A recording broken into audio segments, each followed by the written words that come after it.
The night had settled over the neighborhood like a shroud, and I was settling in for a quiet evening at home. My apartment was small, tucked away on the ground floor of an old building. As I turned off the lights and prepared for bed, I heard a faint rustling sound coming from the living room. My heart skipped a beat as I froze in place, straining to listen. There it was again, a soft shuffling noise.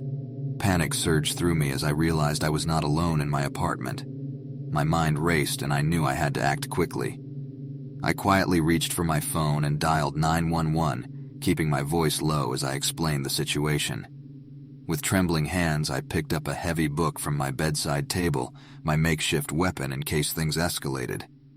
As I tiptoed toward the living room, I saw the silhouette of a figure moving through the darkness. Adrenaline surged through my veins as I confronted the intruder, my voice shaking as I demanded to know who they were. The figure froze, and for a moment, time seemed to stand still. Then, with a sudden burst of movement, the intruder lunged at me. I swung the book with all my might, striking the intruder in the shoulder. A muffled cry of pain echoed through the room as they stumbled back. Without thinking, I rushed for the front door, my heart pounding in my chest. Just as I reached the safety of the hallway, I heard the sound of sirens approaching. The police arrived moments later, and they apprehended the intruder, a disheveled and desperate-looking individual who had broken into my apartment with intentions I could only guess at. As I watched them being led away in handcuffs, I felt a mixture of fear, relief, and a lingering sense of vulnerability. My sanctuary had been violated, and the shadows of that night would forever haunt my thoughts.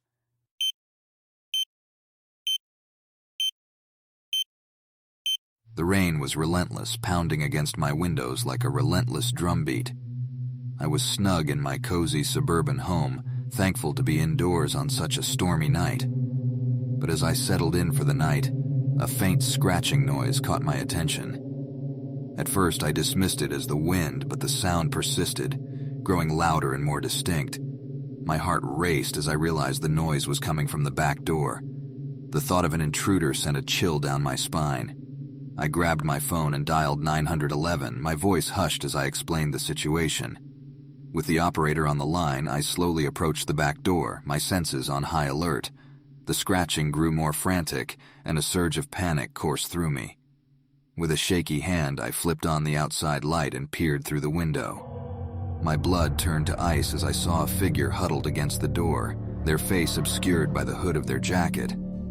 "Who's there?" I shouted, my voice trembling. The figure didn't respond, but their movements grew more agitated.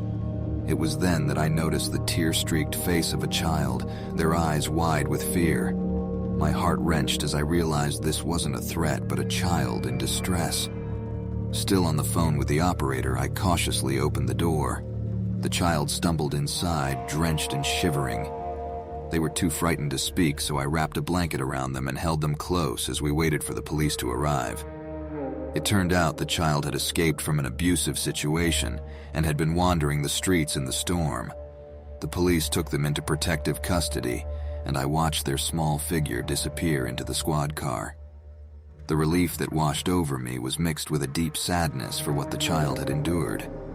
The events of that night stayed with me, a stark reminder that danger can come in unexpected forms. The scratches on my door were more than just a disturbing break-in. They were a testament to the resilience and vulnerability of those who seek refuge from the storms of life.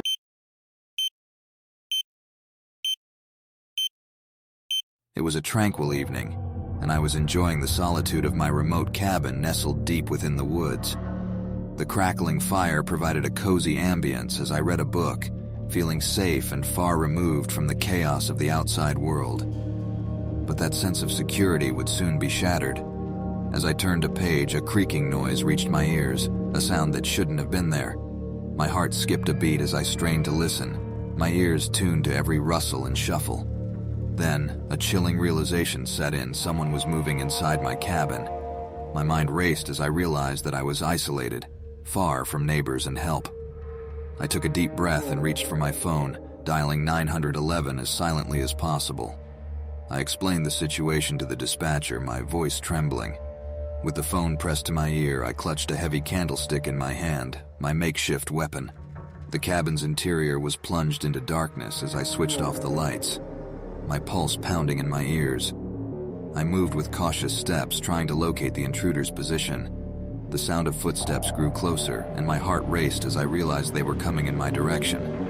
I pressed myself against the wall, hidden in the shadows, the candlestick raised and ready. The footsteps entered the room, and I tensed, my breath held. Then, with a sudden movement, I swung the candlestick with all my might, striking the intruder in the arm. A startled cry filled the air as the intruder stumbled back. With the adrenaline coursing through me, I didn't waste a moment. I bolted for the front door, my phone still in hand. The dispatcher's voice urged me to stay on the line as I burst into the night.